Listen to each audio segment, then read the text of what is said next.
In part one of this video, we talked about the idea that your body can clue you in to when you are and are not in tension. And that if you pay attention, you can start to learn about what contexts contribute to more and more flow in your life. And in this video, I want to anchor it down even further. But I want to start by getting into a bit more of the technical nitty-gritty of flow. And I want to share an idea with you that's been really kind of transformative in my understanding. And that's an idea called the constructal law. And it was developed by a mechanical engineer, I believe, named Adrian Bejan. He's at Duke University. He wrote a book all about it too. Highly recommend it. But essentially the constructal law is this. It says that any flow system, if it wants to persist, if it wants to survive, it must evolve into more and more efficient ways of transmitting whatever it is it's flowing through the environment around it. And it takes as an assumption that every environment around you is going to have some resistance, right? These trees look the way they look because they are designed to transmit water from soil into air and carbon from air into soil. The branching structure we see in these trees does that just about as efficiently as possible. In a purely mathematical sense, that's the most efficient structure to transmit water from soil to air and to sequester carbon from air into soil.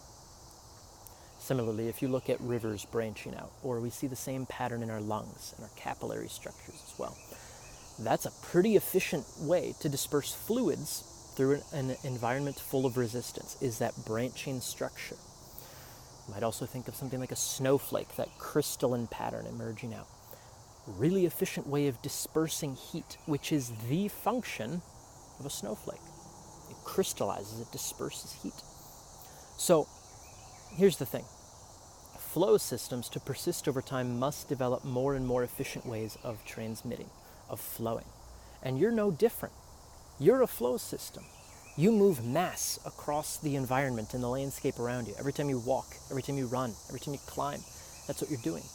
You flow ideas through you into the world around you. You flow fluids through your system.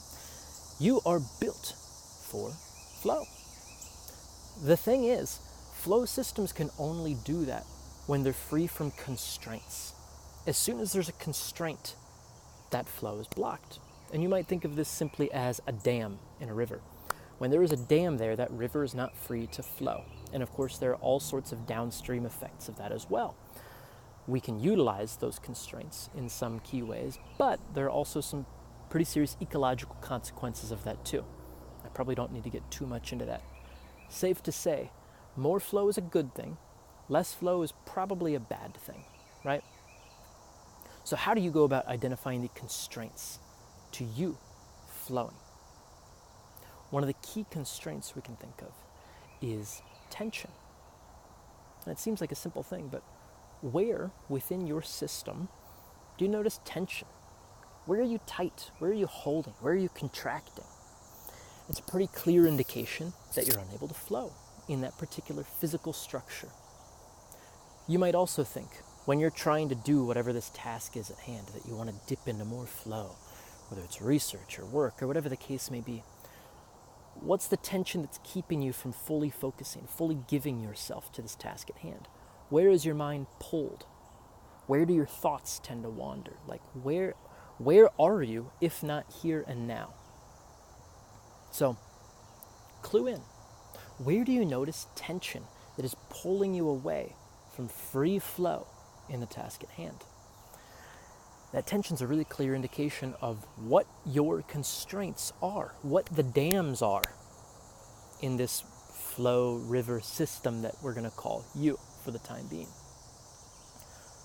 So, after you've clued in to what some of those sources of tension might be, physical tension or contextual tension, we might say, where you're pulled outside of here and now, how do we deal with tension?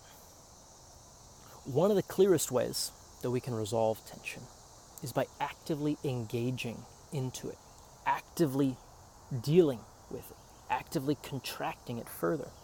As a physical example, if your shoulders feel tense, what's it like to exaggerate that tension and pull them up even higher? And then could you slowly release that tension? Our bodies learn through contrast quite a bit. And so if you can more fully engage into that tension, you're flooding your system with sensory information that it can process to say, maybe I was engaging a little bit more. Maybe I was holding unnecessary tension there. So if you try that a couple of times in whatever tense tissues you may have, whatever physical structures feel like they're inhibiting flow, what's it like to engage and release? If it's your low back, what's it like, you might lie on the floor and explore this too, to engage into your low back and release that contraction as slowly, smoothly, and effortlessly as possible.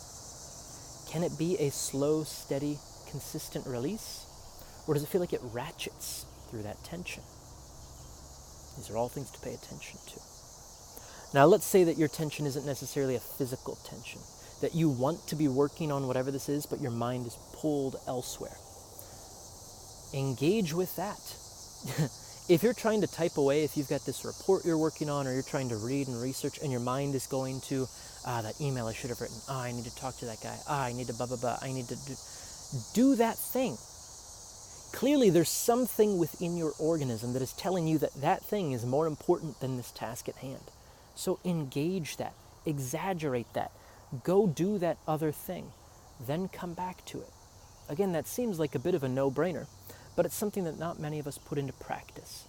But when you find that you are unable to be fully engaged in the here and the now, which, fun fact, is the only thing that exists, by the way, here and now. If you're unable to be fully engaged here and now, find the constraints that are keeping you from being in that present moment flow and engage with them. Contract those tissues and release that contraction if it's a physical constraint, or engage with whatever is pulling you out of the present moment. Do that thing that needs to be done. So often we undersell the value of our subconscious cognitive capacity. But it's like, again, as I mentioned earlier, you have millions of years worth of evolutionary tinkering going into the way that your overall system functions. It's pretty damn smart. You do not need to try and outthink it. And truthfully, it probably knows what's best for it a little better than you do. I mean, think about it in terms of your neocortex. You have millions more years of evolutionary functioning going on beneath the level of conscious processing than you do at the level of your conscious cognitive capacity. That's a whole other can of worms. Suffice to say that whatever stuff your system is pulled to attend to probably has a little more perceived survival value than the thing you're spending your time doing. So that thing is inhibiting your ability to flow in this task that you're attempting. So go do that, and then come back to it, and see if anything has changed. And that's the thing. When we engage with tension in this way, it's kind of like an experiment.